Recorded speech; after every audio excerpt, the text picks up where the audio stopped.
We are in Tvul Yom, Perek Bet, Mishnah Hey, fifth Mishnah, in the second chapter of Tvul Yom. We continue to learn about fascinating foods in the time of the Mishnah. At the same time, we're learning about what was considered a chibur. If a Tvul Yom were to touch one piece of something, then how would that be considered a chibur? Would the whole thing be pasul or just a piece? Says the Mishnah, Basar Kodesh. So remember, the Kohanim were eating Basar Kodesh, Kodshim. They were eating parts of Korbanot.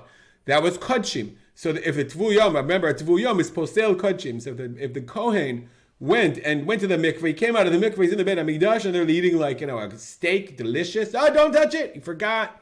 Okay. Shekaram alav hakipa. What is kippah?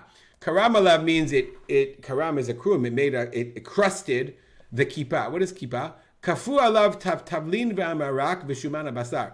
Kippah is something that's frozen or congealed upon it. It's a congealed skin of spices and soup and fat. Shenimoach and melted.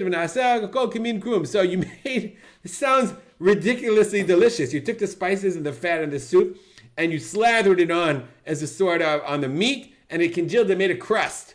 And now they're roasting the meat, and you have this roasted meat with this delicious crust.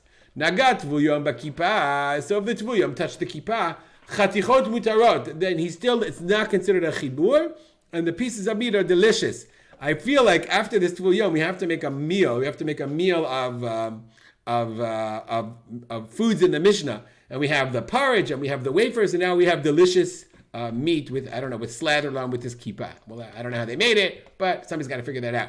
If you know, send me in, we could do it in the Telegram chat. Naga b'chaticha, but if he touched a piece of meat, chaticha v'chol ha'olim, so they would clearly roast the meat to the point where it was pull apart delicious. So that piece is no good. That piece is pasul of kachim, and all the pieces that when you pull it off with it, chibur zeh lazeh, they're a chibur.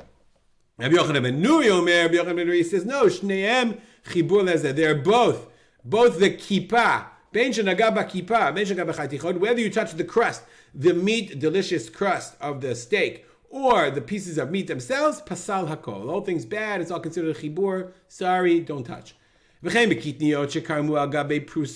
is true of kitniyot, right? Shekarmu, you congeal the kitniyot al gabe prusot. Prusot are pieces of bread, I think. Yep, that's exactly right. They had a piece of bread, and they would take this slather it on and roast it. So the Tanakama felt that those things are not considered a chibur.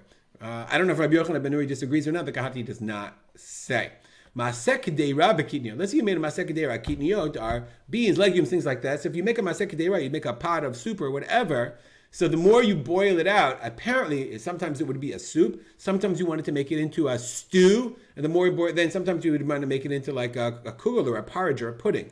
So says the Mishnah, bisman she'im prudim, when they're separate from themselves, eina chibur. It's not considered a chibur, but bisman she'im gush, once it congeals into a block, then it's a chibur. Ima yugushim harbe, if it congeals into, meaning, look, it depends how long you cook it for. So if it's a bunch of different blocks in the soup, hare elu yimanu. Yimanu means you have to count them. What does it mean, yimanu? Let's look at the Bartanura for a second. Yimanu means you start deciding if something touched it. And the sheretz is tameh.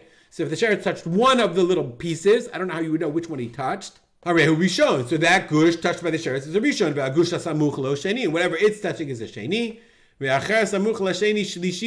third one is a shlishi and it's pasul. So that's what yimanu means. You start counting, you start deciding. I mean, it really seems strange to us, but remember, they were extremely poor. Food was extremely precious, and they would really try to. That's the rishon, that's the sheni, that's the shlishi. Next case, shemesh utzaf al gabei yayin. You have wine and you have oil floating on the top. It must have been some kind of drink they made. Again, we're learning about some of these interesting foods. They would take wine and pour oil on top of it. They would drink this sort of wine-oil mixture. And the oil now, when you leave it, floats on the top.